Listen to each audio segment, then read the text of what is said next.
ओम श्री वेद पुरुषाय नमः। नमस्कार। क्लास नंबर 609 श्रीमद् भगवद गीता जी शंकराचार्य जी के भाष्य के अनुसार आरंभ किया जाता है। ओम श्री सीता रामचंद्राभ्याम नमः। नमो गुरुभ्यः। ओम अथ काल देवताः श्री विक्रमी संवत् 2082 भाद्रपाद शुक्ल पक्षः द्वादशी गुरुवारः उत्तराषाढ़ा नक्षत्रम् उत्तरायणं वर्षर्तुः।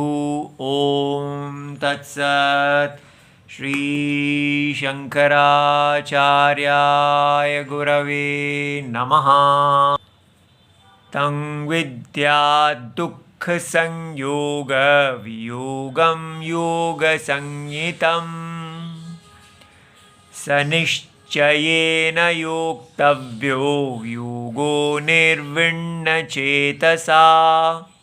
अध्याय नंबर 6 और श्लोक नंबर 23 श्रीमद् भगवद गीता जी शंकराचार्य जी के भाष्य के अनुसार Gita Press Gorakhpur book number 10। अच्छा जी, तो शंकराचार्य जी हमको इस श्लोक का भूमिका देते हैं। तो वो कहते हैं कि यत्र उपरमते, ये श्लोक नंबर 20 इति आरभ्य, वहाँ से आरंभ करके यावद् भी विशेषणैः विशिष्टः, तो जो भी विशेषणों से विशिष्ट है, क्वालिफाइड है, कौन? आत्म अवस्था विशेषः योगः। तो ये भगवान ने बहुत ही अच्छा परिभाषा दिया है कि यहाँ पर जिसको ध्यान योग कहा जा रहा है वो क्या है? वो आत्म अवस्था विशेष योग है। अर्थात ये कर्म योग से कैसे भिन्न है? तो कर्म योग में और ध्यान योग में क्या अंतर है? ये देखिए कितना गहरा शब्द है। आत्मा अवस्था विशेषः। यहाँ पर जो ध्यान योगी है इसकी अवस्था स्थिति आत्मा में है। ठीक है, इसका मतलब कर्म योग में इसकी स्थिति आत्मा में क्या नहीं है? तो हमें देखना है। ये देखिए, सबसे पहले हमें इसके बारे में पता होना चाहिए कि वेद हमें आके हमारी आंखें खोलते हैं और कहते हैं कि यहाँ ये सारा जगत यज्ञ रूप नारायण है।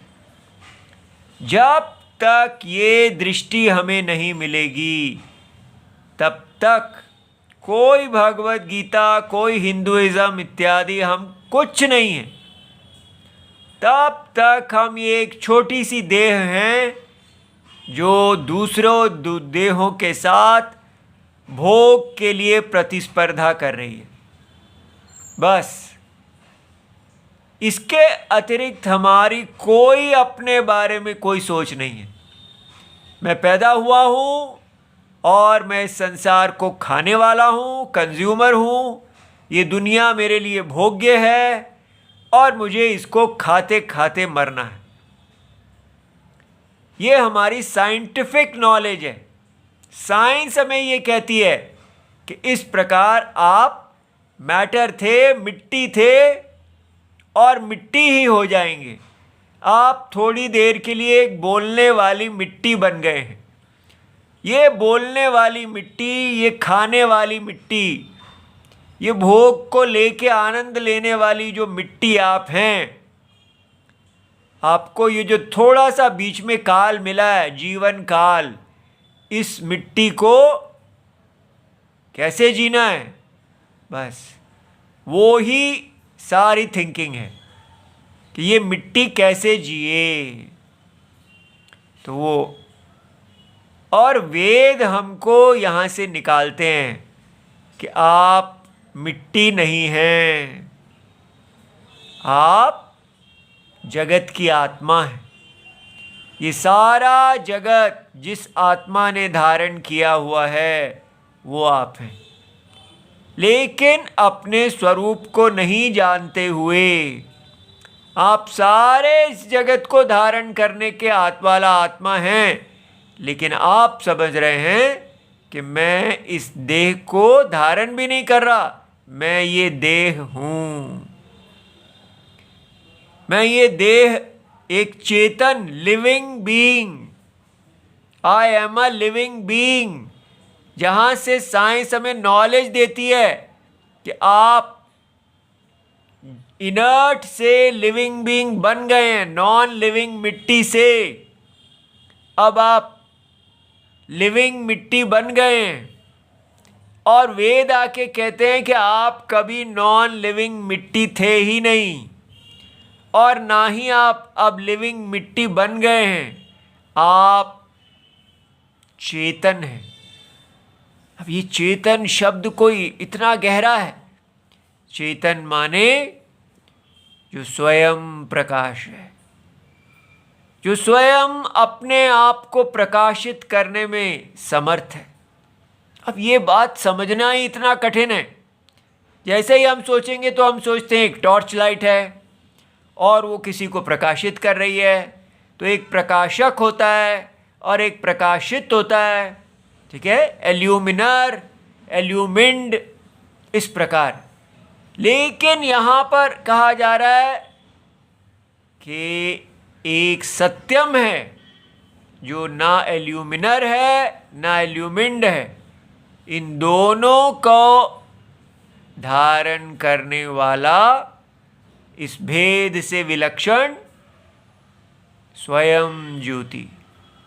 और यह आपको अनुभव में देखने के लिए कहा जाता है। आप देखिए, ये सारा जगत क्या है? प्रकाशक प्रकाश्य भाव, रिलेशनशिप। हमारा सूक्ष्म शरीर, इंद्रियां, मन, बुद्धि, ये प्रकाशक है और ये सारा जगत प्रकाश्य है। तो ये शरीर जो है, स्थूल शरीर, ये एल्यूमिंड है, प्रकाशित है, और सूक्ष्म शरीर प्रकाशक है, उसमें चेतना है। तो जो चेतना इस प्रकाशक शरीर में है, वही चेतना इस स्थूल शरीर में है, और ये शरीर सारे दुनिया को प्रकाशित कर रहा है। इस प्रकार ये जो प्रकाशक, प्रकाशित करने वाला और प्रकाशित हुआ, ये जो भाव, ये रिलेशनशिप है, ये कहाँ है? ये कहाँ प्रकाशित हो रहा है? क्योंकि इंद्रियां और इंद्रियों को प्रकाशित करने वाली बुद्धि स्वयं प्रकाश की अपेक्षा रखती है। कितनी बड़ी बात है कि बुद्धि को भी प्रकाश की अपेक्षा है। आप देख सकते हैं, आपका मन स्वयं प्रकाशित है, पीछे उसको भी प्रकाश करने वाला आत्मा है। वो आत्मा, उसको किसी अन्य प्रकाशक की अपेक्षा नहीं है। वो आत्मा जिसको किसी अन्य प्रकाशक, एल्यूमिनर की अपेक्षा नहीं है, जो स्वयं अपना, जो स्वयं प्रकाश रूप है, ना वो एल्यूमिनर है और ना वो एल्यूमिंड है, ना वो नोन है ना वो नोअर है, वो केवल नॉलेज, प्रकाश है, केवल प्रकाश। ऐसा देखिए, आप केवल प्रकाश रूप हैं, लेकिन अज्ञान में आप अपने आप को ये शरीर समझ रहे हैं। ऐसा वेद कहते हैं, साइंस से बिल्कुल उल्टा। जहाँ साइंस हमें कहती है कि आप एक मिट्टी है जो बोलने लगी है, लिविंग मिट्टी, अब जियो, और यहाँ वेद यहाँ से स्टार्ट करते हैं कि आप नॉन लिविंग हैं, मिट्टी हैं, और ना लिविंग मिट्टी हैं। इन दोनों का सत्य हैं आप। वो क्या है? केवल प्रकाश, नॉलेज, ज्ञान। और वो प्रकाश अज्ञान की अवस्था में अपने आप को ये मिट्टी से बना हुआ शरीर समझ रहा है, जिस शरीर के अंदर स्थूल और कर्ण अर्थात ज्ञानेंद्रियां भी हैं और ये स्थूल शरीर भी है। और इस सारे शरीर के अंदर सत्य विराजमान है, क्योंकि ये शरीर केवल एक परसेप्चुअल शरीर है, प्रतीति मात्र है। अब कहीं कैसे आप ये कह रहे हैं? तो तुरंत स्वप्न को देखिए। स्वप्न के अंदर नोअर भी है और नोन भी है, मिट्टी भी है और चेतन मिट्टी भी है, नॉन लिविंग भी है, लिविंग भी है। लेकिन सारा स्वप्न जो है वो प्रकाश रूप आत्मा से व्याप्त है। वो आत्मा जो स्वप्न में दिखने वाले नाम रूपों से विशिष्ट नहीं है, क्वालिफाइड नहीं है, लेकिन सारी क्वालिफिकेशंस को धारण करता है। सारे स्वप्न को सत्ता प्रदान करने वाला आत्मा है। तो वो उस आत्मा के अंदर ये सारा स्वप्न है। अब हम कहेंगे हम तो साइंस को छोड़ेंगे ही नहीं, वो तो रहेगा ही रहेगा। तो फिर क्या लाभ है? आपने साइंस के दुराग्रह को छोड़ना ही नहीं है। हम तो एक बस मिट्टी से आए हैं और अब हम जीने वाली मिट्टी हैं और मिट्टी हो जाएंगे। इतनी अच्छी लगती है ये बातें, क्योंकि साइंस बोलती है इसलिए बहुत अच्छी हैं। विचार करेंगे ही नहीं। अब तक 75 साल हो गए हमको अंग्रेज़ों से मुक्त हुए, लेकिन कितनी शर्म की बात है कि हम सारी दुनिया को कह रहे हैं भगवत गीता पढ़ो, भगवत गीता पढ़ो, और हम स्वयं नहीं इतना जान सके कि हम चेतन मिट्टी नहीं है। चेतन शब्द का अर्थ तक हमें नहीं पता, और बस हम विश्व गुरु पता नहीं क्या क्या बोलते जाते हैं। इसलिए हमारे अंदर कुछ लोगों को तो प्रकाशित होना चाहिए, कोई श्रेष्ठ लोग तो निकलने चाहिए जिनको देख के दूसरे भी निकलेंगे। लेकिन पूरा भारत ऐसे दुराग्रह में बैठा है कि इतनी छोटी सी बातों को भी नहीं देख पा रहा कि हम कोई भी मिट्टी कभी भी चेतन नहीं हो सकती। आप घर में कितनी मिट्टी रख लो, वो बोलने नहीं लग जाएगी। इसलिए वेद जो बता रहे हैं कि ये कैसे हो गया है कि हम चेतन मिट्टी लिविंग बीइंग कैसे बन गए। हम लिविंग बीइंग बने नहीं हैं, अज्ञान अवस्था में ही ऐसा हो रहा है। इसका मतलब क्या? वास्तव में हम चेतन हैं। तो जब ये चेतन शब्द कहा जाता है तो आपको अनुभव में देखना चाहिए कि हाँ, सारा स्वप्न चेतना से व्याप्त है। आत्मा चेतना है जिसको आप दृश्य रूप में नहीं देख सकते, जो केवल नाम रूप रहित स्वयं ज्योति आत्मा, और उसके अंदर ये यज्ञ है। तो इसलिए ये भी देखना आवश्यक है कि ये जो वर्ल्ड है ये यज्ञ रूप है। तो इसलिए ये जो एक परसेप्चुअल एरर, ये प्रतीति रूप सृष्टि जो आई है अज्ञान के कारण, ये यज्ञ रूप है। ये वेद प्रकाशित यज्ञ है, और इसी यज्ञ के अंदर सारे जीव हैं। एक ही आत्मा, जैसे स्वप्न में होता है, स्वप्न की चिड़िया, चूहा, बिल्ली, शेर, हाथी और बैक्टीरिया, जो कुछ भी है, पेड़, नदियां, सब के सब एक आत्मा से व्याप्त हैं। तो यहां भी ऐसे ही है। वो आत्मा स्वप्न का सत्यम है, तो यहां भी ऐसे ही है। वो आत्मा सारे स्वप्न को संचालित कर रहा है, वो सारे स्वप्न का ईश्वर है, तो यहां भी ऐसे ही है। जो कुछ उस स्वप्न के अंदर हो रहा है वो सारा उसी आत्मा का ज्ञान है, उसी आत्मा का सत्ता है, उसी आत्मा का आनंद है। स्वप्न केवल नाम और रूप मात्र है, बाकी सब कुछ आत्मा है। इस प्रकार देखना, जैसे स्वप्न है वैसा ये है। और ये जो दुनिया है ये यज्ञमय है। ये बात देखते ही सारी कहानी बदल जाती है। अगर थोड़ा सा भी कोई समझदार हो तो वो कहेगा कि ये परमात्मा मिल गए मुझे, भगवान और भगवान का यज्ञ, और उस यज्ञ में मुझे अपना स्थान मिल गया। अनादि जब से ये यज्ञ शुरू हुआ है तब से इसमें ब्राह्मण, क्षत्रिय, वैश्य, शूद्र, स्त्री, पुरुष आदि भेद है। तो स्त्री जो है वो माया रूप की है प्रधान से, और पुरुष आत्मा रूप से प्रधान है।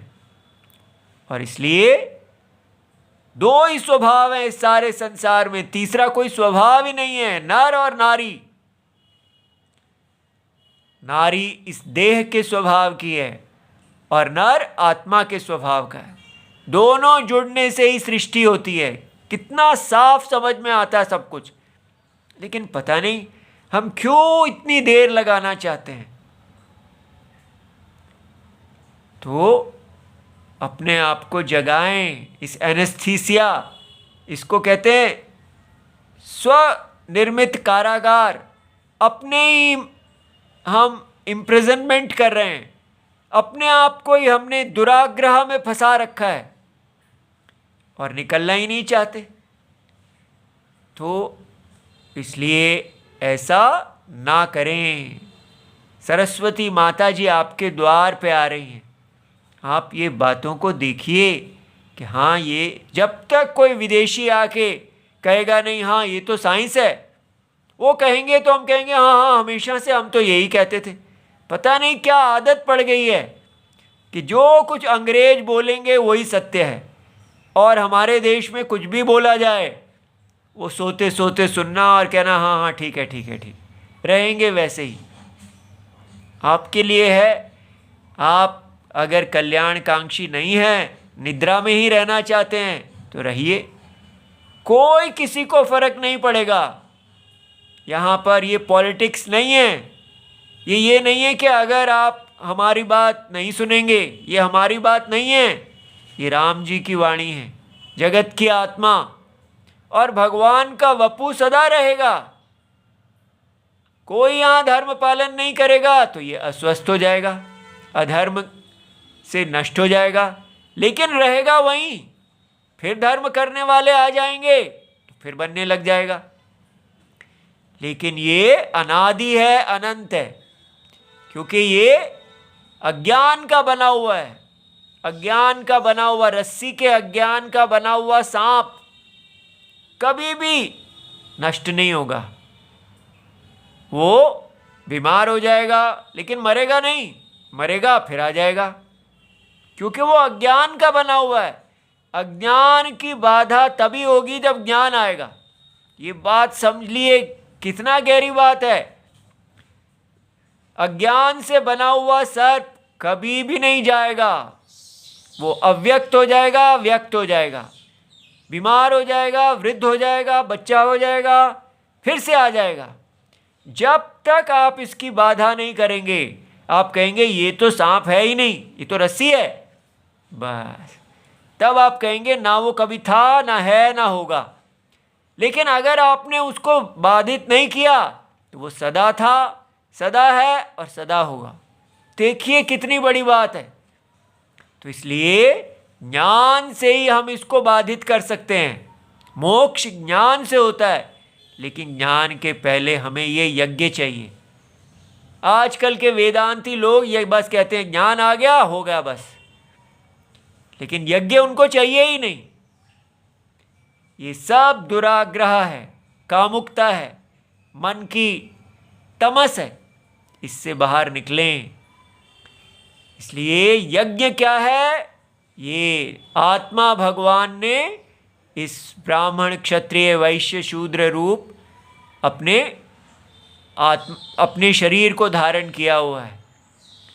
तो इसमें हमको नियुक्त होना है, अपने स्वधर्म को करना है, वर्ण और आश्रम रूप। इसलिए यहां भगवान बता रहे हैं कि जब आप इस यज्ञ को करते हैं आप कर्मी बनते हैं, कर्म योगी बनते हैं और ध्यान योगी बनते हैं। वैदिक कर्म को करो, फिर उसके फल को छोड़ो, लेकिन कर्म को ना छोड़ो, और फिर करते करते इतने मन को शुद्ध कर लो कि ध्यान क्या है ये देखिए, आत्म अवस्था विशेष योगा। अब आपका विशेष अवस्था कहाँ हो गया? इस यज्ञमय शरीर में नहीं, इस शरीर की आत्मा में।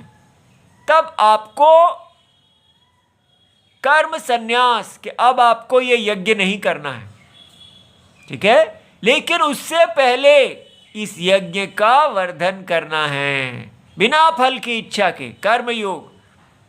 तो वैदिक धर्म को जाने और धीरे धीरे उसकी तरफ जाएं, ठीक है। तो कैसे जाएंगे वैदिक धर्म की तरफ? सबसे पहले भगवान नारायण को अपना गुरु माने। जब तक हमारे पास गुरु नहीं है तब तक हम कुछ नहीं कर सकते। भगवान ही पतित को पावन करने वाले हैं। उनसे कहें, हे भगवान, हम धर्म से पतित हो गए, हम अपने यज्ञ से पतित हो गए, हमारी रक्षा की जाए।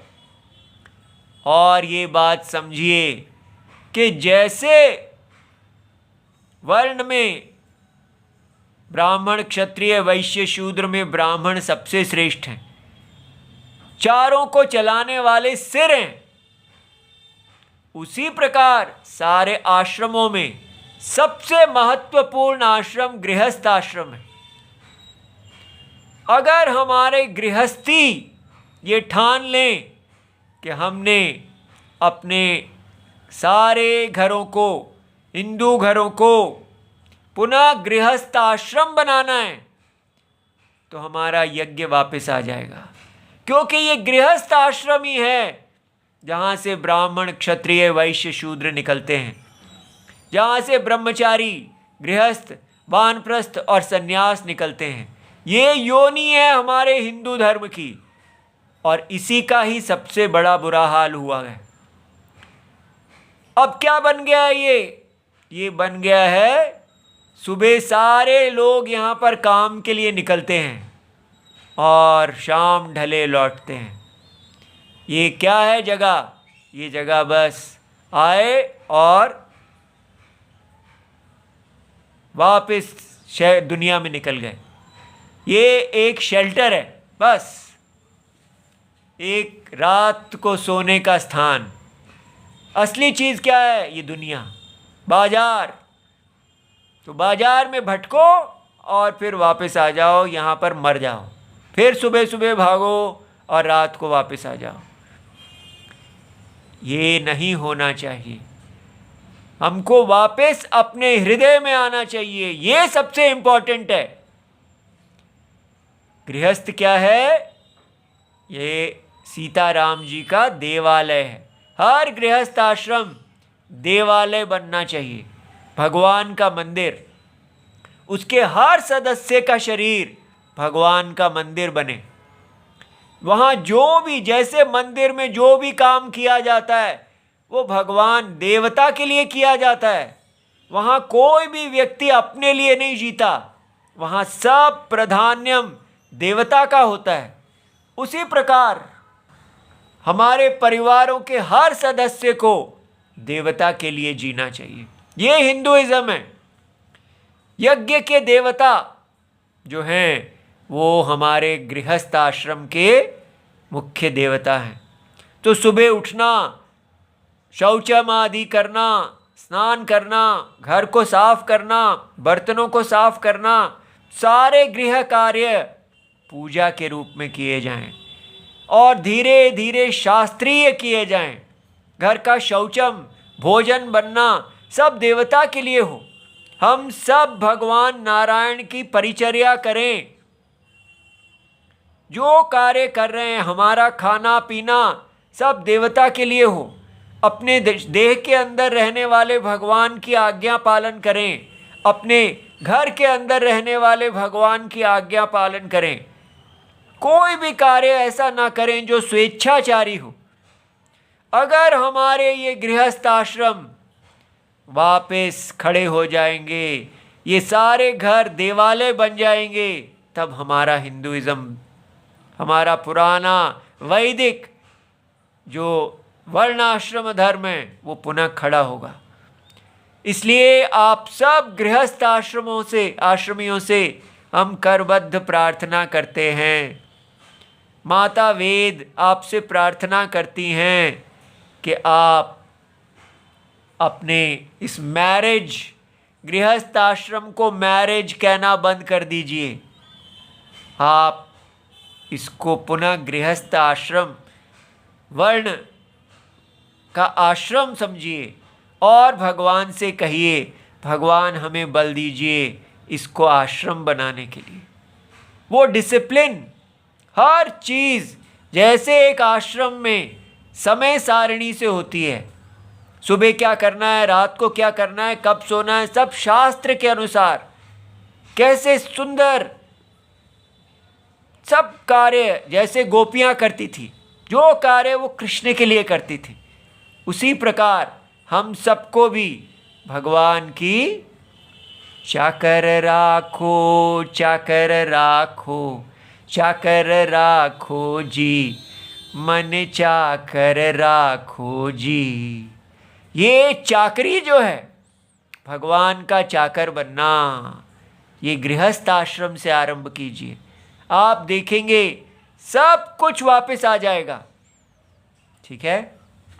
अब ये देखिए, भगवान कहते हैं ये आत्मा की अवस्था, सदा हमारी अवस्था देवता में हो, और देवता में अवस्था होगी तो देह जो है वो इस देवता का भोग, जो धर्म स्थान बन जाएगा, धर्म स्थल बन जाएगा, सब कुछ। अब भगवान कहते हैं ये ही कर्म योग है, यही ध्यान योग है। क्या है ये? तम विद्यात। ये जो आत्मा में अवस्था विशेष योग है, इसको जानो। कैसा जानो? विजानियात दुख संयोग वियोग। दुख से संयोग, संयोग माने दुख से जुड़ना, लेकिन ये ऐसा योग है जो दुख से संयोग होता है उससे वियोग करवाने वाला है। ठीक है। तो जो व्यक्ति इस कर्म योगी और ध्यान योगी नहीं होगा वो दुख से संयोग ही करता रहेगा, क्योंकि संसार में मोह से प्राप्त किए ये सारे विषय हमको दुखी देते हैं। लेकिन आत्मा अवस्थानम, अपने आप को हम आत्मा में जब स्थित कर लेते हैं तो हम धर्म में स्थित हो जाते हैं, भगवान की आज्ञा में स्थित हो जाते हैं, तो वियोग होता है दुख से। दुख ही संयोगः, जो दुखों के साथ संयोग है वो दुख संयोग है। तेन वियोगः, उससे वियोग अलग होना, तो दुख संयोग वियोग। तम दुख संयोग वियोगम योगम। अब भगवान योग की डेफिनेशन दे रहे हैं, उसकी परिभाषा क्या है? जो दुख से संयोग से वियोग करवा दे। संयोग माने जुड़ना, वियोग माने अलग हो जाना। तो ये दुख के संयोग से वियोग प्राप्ति का साधन है। इति च संज्ञितम, ये संज्ञा दिया गया है, इसको परिभाषित किया गया है विपरीत लक्षणेन, बिल्कुल उल्टे लक्षण से। क्योंकि योग का मतलब तो जुड़ना होता है, लेकिन ये योग वियोग है। ठीक है, विद्यात विजानीयात इत्यर्थः। लेकिन इस प्रकार के जो दुख से संयोग से वियोग करना है, योग फलम उपसंहृत्य, अब यहां पर बता दिया कि भाई ये योग का फल है। क्या? कि आपके दुख के संयोग से वियोग करना। पुनः अनवारंभेन, फिर से आरंभ करने के लिए योगस्य कर्तव्यता उच्यते। अब कहते हैं ये योग करना चाहिए निश्चय अनिर्वेदयोः योग साधनत्व विधानार्थम। क्योंकि ये जो योग है, कर्म योग और ध्यान योग, इसमें दो चीजें हैं जो आपका साधन है। वो क्या है? निश्चय से करो। ठीक है, सा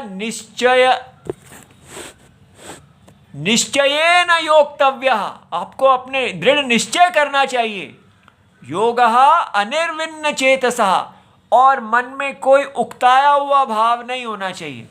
ठीक है, मन जो है एकदम स्वस्थ प्रसन्न, उस भाव से क्या आप भगवान का यज्ञ कर रहे हैं।